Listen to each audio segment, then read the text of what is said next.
This is your daily shot of inspiration, and I'm Joe Longo, your guide to intuitive thinking, manifestation mastery, and oracle card insight. My mission is to ignite the spark within you, driving you toward your ultimate reality. Each day I'm going to be here offering you a dose of inspiration, a thought-provoking question, or a nugget of wisdom to steer your day towards success. Welcome to your daily shot of inspiration. What's good, everybody? I'm Joe. This is your daily shot of inspiration. And as I have been telling you, we are changing some things up this year. And Fridays, every Friday, we are doing Freaky Fun Friday. That's right, my friends. Freaky Fun Fridays. And today we are going from lunar harmony to Gregorian rhythms, the calendar's tale. That's right. We are exploring the wonderful world of our calendar and time, and how our calendar might not be helping us out that much. I do have my notes with me so I can keep on track. Thanks for being here. Like, subscribe, and now let's get into this. So pretty much, we're going to wind back our clocks to the ancient 13-month calendar and how our modern 12-month system has subtly disconnected us from nature. Grab your calendars and let's journey through time.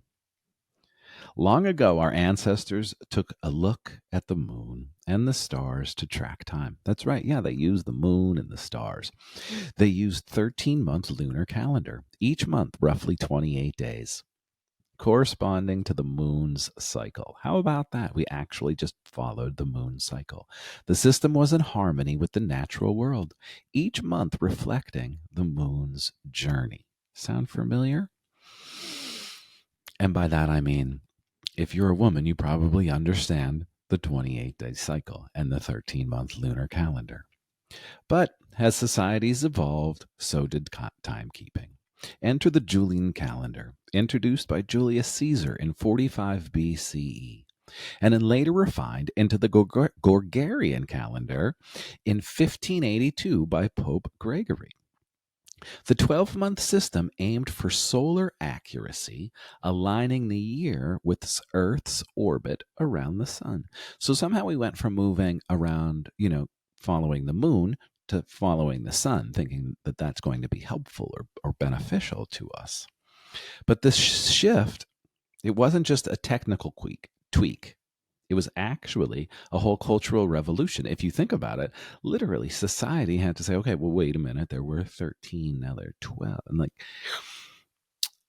for this to happen and the world to totally buy into it, it kind of makes me question literally everything. Because could you think about that right now? If we said, you know what, guys, this 12-month calendar is bullshit. It isn't working for us. We're going to go back to the 13-month calendar. How up in arms people would be about that change. But here, in 1582, Pope Gregory was like, this is what we're doing, kids. Hold on, because we're going from 13 to 12. But what have we lost in this transition? For one, the 13-month calendar resonates with the female menstrual cycle and the many natural patterns, creating a sense of unity with the cosmos. Each month was more than a number. It was a cycle of life, growth, and renewal. Now, don't you think it's interesting, right? That the system flowed perfectly with nature and the moon and for 28 days, and a great way to keep track of things. And really was connected to the female. Now, all of a sudden, we are, surprise, ripping it away from the female. And I'm going to say this is probably where shit starts to get weird on the planet, because we take it away from that female energy and we put it in this masculine energy. With 12 months, however, our year becomes divided into arbitrary segments that don't align perfectly with the lunar or solar cycles. The results, we've become more detached from the natural world. Like it or not, we have become more detached from the natural world and its rhythms. We celebrate New Year in the dead of winter, which makes no sense whatsoever, because in the dead of winter, us humans, like the animals, should, yes, be hibernating and bringing everything in, right? But no, for some reason, we are now celebrating the beginning in the dead of winter, which is not the beginning. It's the end. By following a calendar that's out of sync with nature, we subtly shifted our understanding and our relationship with the natural cycles that governs life itself.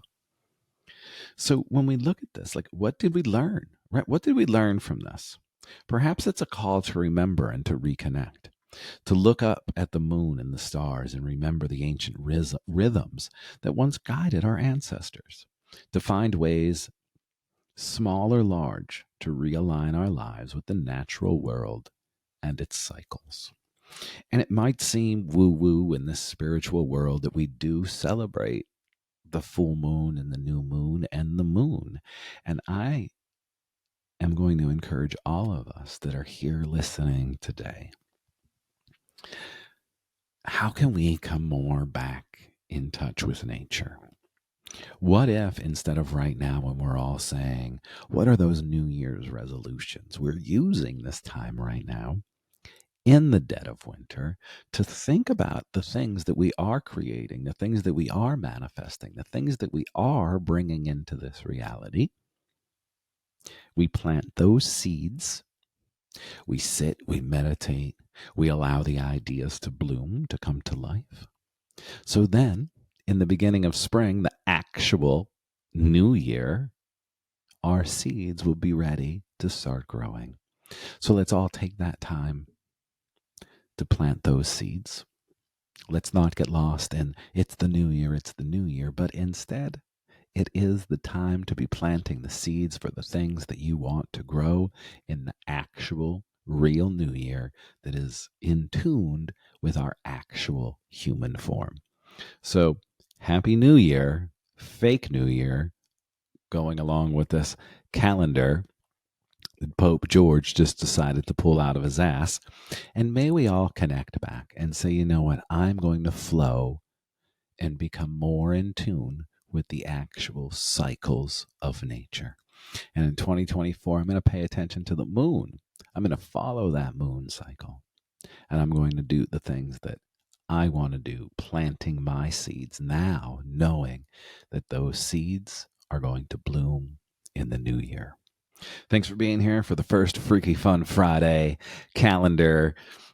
Next week, not really sure what we're talking about, but some of our topics are going to be the flower of life, the 7 Hermetic principles, the plague doctors. Wow, that is a freaky story, the plague doctors.